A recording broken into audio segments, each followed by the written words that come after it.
L'arbre reflète la conception propre au peuple indo-européen d'appartenir à un tout. Arbre-monde, axe du monde, arbre cosmique. Il est l'axe qui unit la terre à la fois au ciel qu'il soutient par ses branches et au monde souterrain dans lequel plongent ses racines. L'arbre et la forêt empruntent différentes formes, incarnations mythologiques ou lieux sacrés. L'Irminsule, arbre sanctuaire des Saxons. Le frêne nordique et germanique Yggdrasil, pilier des 9 mondes. Le chêne de Thor, aussi nommé chêne de Donar ou chêne de Jupiter, arbre sacré vénéré par les peuples germaniques. En Suède, l'arbre d'Uppsala. N'oublions pas les bois sacrés, maisons des dieux, des sylvains et des nymphes, dans lesquels Grecs, Romains, Celtes et Germains se ressourçaient et honoraient leur divinité. Le monde celtique est plus une civilisation de l'arbre que de la pierre. La forêt est une source d'inspiration pour les premiers temples païens. Ils en imitent la structure, l'atmosphère mystérieuse et la troublante obscurité. Chateaubriand le reconnaît.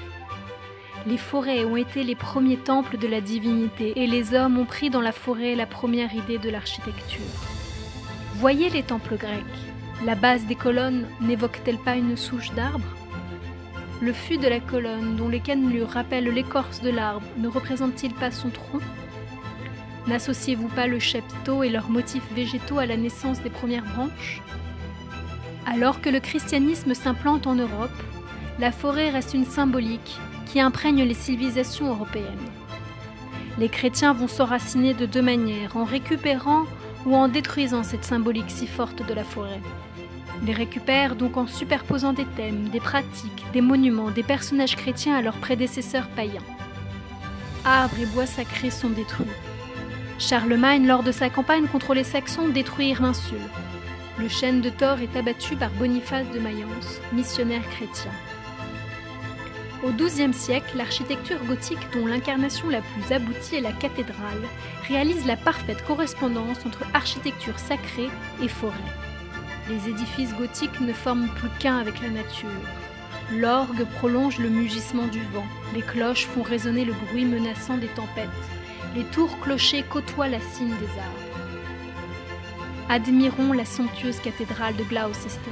Son évêque écrit « Nul n'a jamais contemplé de manière attentive une allée de grands arbres entremêlant leurs branches au-dessus de lui, sans que cela le fît bientôt songer à la longue perspective qu'offrent les cathédrales gothiques. » Un autre, visitant son cloître, trouve que l'idée en a été empruntée à une allée d'arbres dont les cimes entrelacées sont imitées par les voûtes de manière curieuse. Plus proche de nous, prenons un maître de l'art nouveau, le Catalan Antoni Gaudí, qui puisa toute sa vie son inspiration dans la nature. Son ode à la nature la plus belle sera la basilique catalane, la Sagrada Familia. Débutée en 1882, elle repose sur une véritable forêt de piliers. Certains ressemblent à des trognes, d'autres s'élancent tels les chênes d'une forêt et supportent les voûtes grâce à des branches de pierre. À l'extérieur, la décoration est elle aussi inspirée de la nature. Épis de blé, lavande, laurier, feuilles de palme, d'olivier ou encore de cyprès. Hier, les temples antiques et les cathédrales gothiques.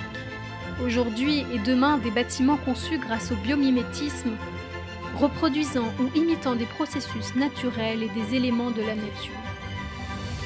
La forêt est un modèle pour le génie européen.